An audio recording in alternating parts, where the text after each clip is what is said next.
সংকট, সমস্যা, বিপদ এগুলো তো সকলের জীবনেই আসে।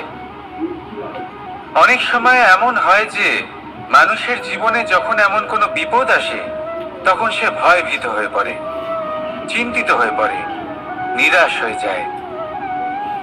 কিন্তু আমি আপনাকে একটা সত্যি কথা বলি যে আমাদের ব্যক্তিত্বের বিকাশের জন্য, আমাদের নিজেদের লক্ষ্যে পৌঁছে দেবার জন্য এই সংকট, এই সমস্যা এগুলো অত্যন্ত গুরুত্বপূর্ণ।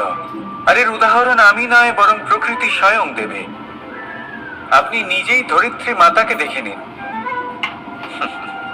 ধরিত্রী মাতা সূর্যের তাপ সহ্য করেন কেন? যাতে পৃথিবীতে যে জল রয়েছে তা বাষ্পে পরিণত হয়ে ওপরে উঠে মেঘ হয়, আর পৃথিবীতে বর্ষা হয়ে ফিরতে পারে, নতুন জীবন দান করে। আর অন্যদিকে পাতা ঝরার মরশুমে কোনো বৃক্ষকে দেখুন। পাতা ঝরার মরশুমে সমস্ত পাতা ঝরে যায়, তারপরে সেই গাছে নবনির্মাণ হয়, নতুন পাতা জন্মায়, সেই গাছ আবার ভরে ওঠে, সবুজে সবুজ হয়ে ওঠে।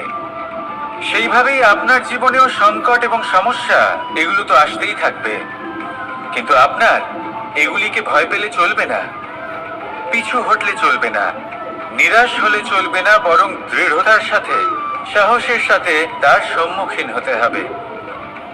যদি আপনি এটা করতে শিখে যান তাহলে আপনি দেখবেন যে এই সমস্যা, এই সংকট, এই বিপদ আপনাকে শক্তি প্রদান করবে।